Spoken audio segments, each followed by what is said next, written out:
누가 진짜 범인인가? 이태원 햄버거 가게 살인사건. 여러분 혹시 들어보셨나요? 1997년 봄 서울 한복판 이태원의 한 햄버거 가게. 그곳 화장실에서 벌어진 살인사건은 한국 사회를 충격에 빠뜨렸습니다. 피해자는 젊은 대학생이었고 용의자는 두 명의 외국인 청년. 둘은 서로를 가리켜 범인이라고 했지만 정작 진실은 끝내 밝혀지지 않았습니다.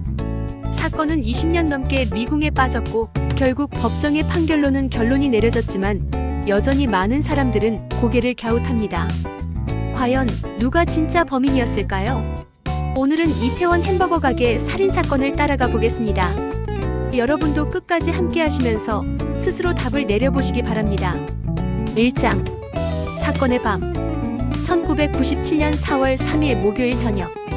봄비가 살짝 내리던 서울 이태원 거리. 주한미군과 외국인들이 자주 오가는 곳이었고 그 중심에는 24시간 불이 꺼지지 않는 햄버거 가게가 있었습니다. 23세 대학생 조중필 씨는 친구와 함께 그곳을 찾았습니다. 단정한 차림의 청년이었고 미래에 대한 꿈도 많았습니다. 그는 친구에게 잠시 화장실에 다녀오겠다 하고 자리에서 일어났습니다. 그리고 몇 분 뒤 가게 안은 비명과 아수라장이 되었습니다. 조 씨가 화장실에서 흉기에 수차례 찔린 채 쓰러져 있었던 것입니다. 사람들이 달려갔을 때는 이미 손 쓸 수 없는 상태였습니다. 누군가 급히 화장실에서 뛰쳐나오는 모습이 목격되었습니다. 외국인 청년 2명, 미국인 아서 패터슨, 그리고 한국계 미국인 에드워드 리.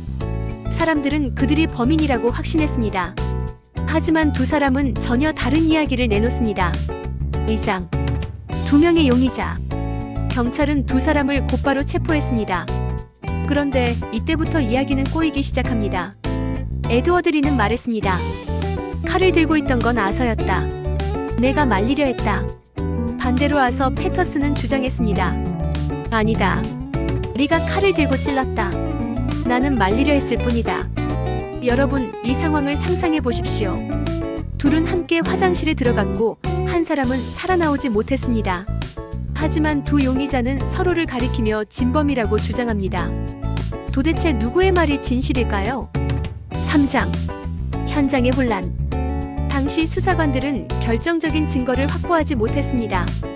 칼에는 지문이 뚜렷하게 남아있지 않았고 목격자들의 진술은 일관되지 않았습니다. 어떤 사람은 리 쪽이 더 흥분해 있었다고 했고 또 다른 사람은 아서가 칼을 쥔 것을 본 것 같다고 말했습니다. 하지만 법정에 설 수 있는 수준의 증거는 없었습니다.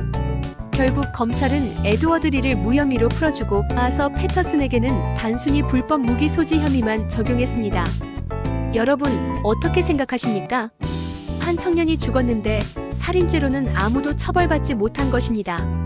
4장. 미제로 남은 사건. 시간은 흘러 1999년.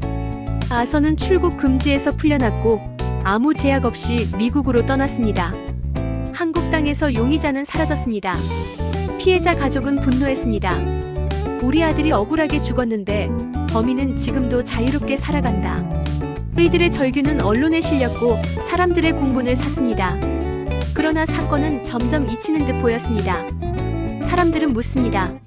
정말 외국인이어서 봐주기 한 것 아니냐? 만약 한국인이라면 이렇게 끝났을까? 5장. 다시 떠오른 의혹. 2009년 SBS 그것이 알고 싶다에서 이 사건을 다루었습니다. 방송은 엄청난 파장을 불러왔습니다. 국민들은 다시 분노했고 경찰과 검찰을 향한 비판은 거세졌습니다. 왜 이렇게 허술하게 수사했느냐? 진범을 두고 서로만 지목하게 만든 것이냐?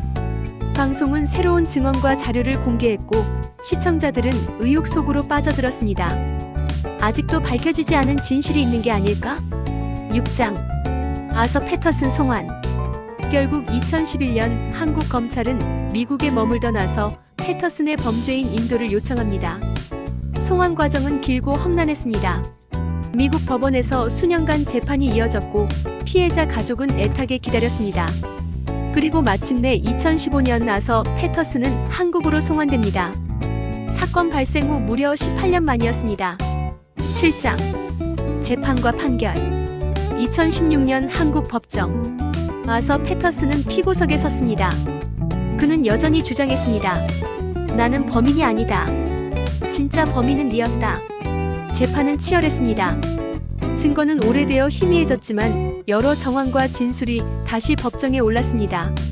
검찰은 아서가 직접 범행을 저질렀다고 주장했고 변호인은 여전히 무죄를 호소했습니다. 그리고 판결. 재판부는 아서 패터슨에게 징역 20년을 선고했습니다. 피해자 가족은 눈물을 흘리며 판결을 지켜봤습니다. 이제야 조금은 아들의 억울함이 풀렸다. 그러나 마음 한구석의 의문은 여전히 남아 있었습니다. 8장. 남은 의문들. 여러분, 이제 사건은 끝난 걸까요? 많은 사람들은 여전히 고개를 갸웃합니다. 정말 아서가 칼을 쥐고 있었을까?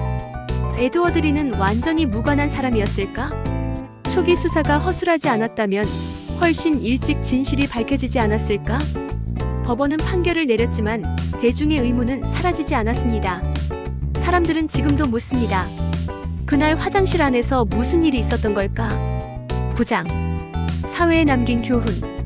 이 사건은 단순한 범죄 사건을 넘어 우리 사회에 중요한 질문을 던졌습니다. 외국인 범죄 처리 방식, 수사의 허술함, 피해자 가족의 권리, 언론의 역할. 특히 정의는 지연될 수 있어도 반드시 실현되어야 한다는 사실을 다시 한번 일깨워 주었습니다. 비록 20년이 지난 후였지만 결국 아서는 법정에 서게 되었고 책임을 지게 되었습니다. 그러나 동시에 우리는 잊어서는 안 됩니다. 처음부터 철저하게 수사하지 않는다면 어떤 판결도 진실을 완벽히 밝힐 수는 없다는 사실을 말입니다. 엔딩. 여러분, 오늘 우리는 이태원 햄버거 가게 살인사건을 따라가 보았습니다. 한 청년의 억울한 죽음, 두 용의자의 엇갈린 주장, 허술한 초기 수사, 그리고 20년이 지나서야 내려진 판결. 사건은 종결되었지만 진실은 여전히 미궁 속에 남아 있습니다. 여러분은 어떻게 생각하십니까? 정말 아서 패터슨이 단독 범인일까요? 아니면 아직도 밝혀지지 않은 또 다른 진실이 있을까요? 오늘 이야기가 여러분께 깊은 생각거리를 남겨드렸기를 바랍니다. 화면을 끄기 전 한 번 더 이 질문을 마음속에 남겨두십시오. 누가 진짜 범인인가?